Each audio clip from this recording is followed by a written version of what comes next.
So things have been kind of crazy the past few days. Since my last two videos, there have been a good amount of updates to the Cory Kenshin situation, and enough has happened that it warrants one last video. I promise that I'm gonna be done with this afterwards, but I felt like I'd be doing my audience a disservice if I didn't update them about what's been going on with this. So let's get into it. The first thing I'll briefly touch on are the videos by Mavattack. I won't go too in depth into these, but if I can describe them in one word, it's this: schizophrenic. The first video he released is a 42-minute hit piece on Cory. 15 minutes of it was him explaining some context, and the rest of the video was Cory's original accuser rambling for 30 minutes about the situation. That's basically all the video is. The second video was a response to the backlash he was receiving from speaking out against Cory. Nothing too notable about this, but things start to get weird after this point. He then proceeds to upload a compilation of him and Cory playing games with each other. Why he would do this is beyond me. I don't know if it's some move to try and get back into the good graces of Cory's community, or if it's some weird troll trying to get at them. I can't explain this, it's too odd for me. But if you thought I was done explaining all of this, you'd be dead wrong. He uploaded a final video about a day or two ago at the time of his script being finalized, and it's this weird skit thing where he's trying to find Cory, and it ends with him burning a missing poster that has Cory's face on it. Brilliant work, honestly. This Mavattack guy shouldn't be taken seriously, and it looks like the general audience agrees with me there. Most people who watch his videos are just making fun of him, but there are some people who took this whole thing way too far. Here's a screenshot of someone from Cory's community accusing Mavattack of something heinous, with their only evidence being a screenshot from a YouTube comment section. Nothing else is provided for this claim, just this comment. This allegation is completely baseless, and I wish that people didn't feel the need to completely slander others on Cory's behalf. This is exactly the type of behavior I was talking about in my previous videos and should not be encouraged, because even if you want to defend Cory from supposed false allegations, you're stooping to the level of his accusers when you do this. It only poisons the well. It's not worth it. But with that being said, let's get into the main focus of the video, Cory's response. About 2 days ago, Cory released a 41-minute video titled "I'm Just a Human Being" with a black image as the thumbnail. And this video is pretty interesting to me for a multitude of reasons. I'll start by addressing his statement about his allegations against him. He doesn't speak about it for very long. In fact, this section in the video is only a little longer than a minute, but the stuff he does say has a lot more impact than you'd think. Essentially, he took accountability for some of his shitty behavior during the time he was dating his accuser. The most notable part about this is him discussing the distasteful joke he made that kickstarted the whole thing. Now, I would like to apologize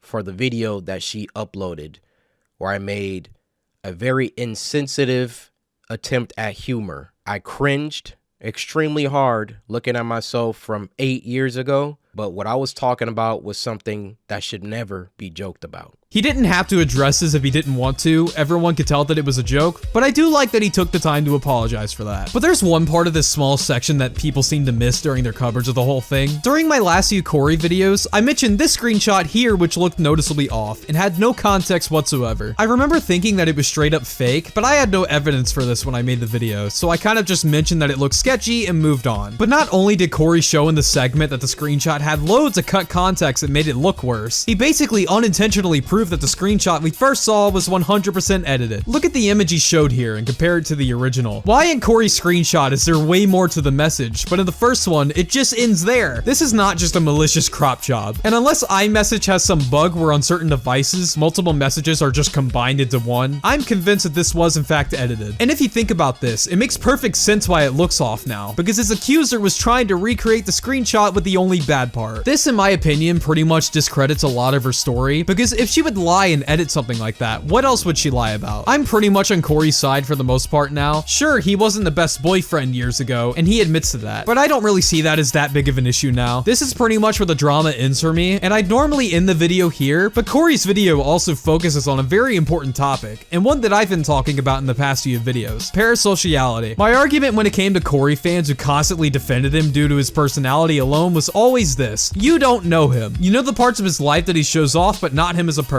You will never fully know him, and he won't know you. That's how being a YouTuber and having an audience works. So don't defend someone purely based on bias. And while Cory goes about this conversation in a different way than I did, I'd argue that it's still pretty effective at essentially saying the same thing. The idea behind his video is a simple statement. Cory is just a regular guy. He's someone who isn't perfect and has made mistakes in the past, and he shouldn't be held up on some high pedestal. He's also made it very clear that he doesn't want his fan base to harass and demean people who are hateful or critical of him, and he just wants them to be positive. And honestly, Really? That's all I ever wanted him to say. I did not think that this video will necessarily be able to fix things. There's over 22 million people who subscribe to him, and over 5 million people who have watched the video I'm talking about alone. A lot of these people are kids and will see him as their idol no matter what. And that was especially evident in my last few videos. People kind of just ignored my points and praised Cory, acting like he could do no wrong. But I do think that this is a good step to make. His fan base can only get better from a message like this being spread, so I welcome it with open arms. I just hope that most of them can actually get the message. The last thing that I want to mention is that Cory called for his fan base to let his accuser be, and for them to stop harassing her. To my community,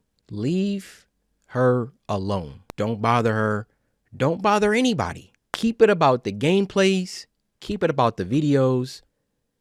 Do not harass anybody. And I'm glad that he said this. Although we know now with the screenshot that she's likely not a reliable narrator, people were straight up faking evidence and making things up in order to make Cory seem more innocent than he really was. And that was a level of parasocial that I hadn't seen in a while. It's why I'm glad that Cory made this video. Hopefully his fan base can calm down a bit from this point forward and take this as a learning experience. You should accept that he's a normal guy like you or me that will make mistakes and will sometimes not be good people. Don't put him up on a pedestal. But anyways, I'm gonna conclude the video here before I repeat myself more than I already have. Thanks for watching this video. If you want to support my other projects like my music channel, second channel, Twitter, or any other social media, they'll be in the description below. I also have a big video that should be the next one of this channel if all goes according to plan, but I'm not very good with promises, so no guarantee. And with that, I'll be taking my leave. Oh yeah, one last thing. #FLM.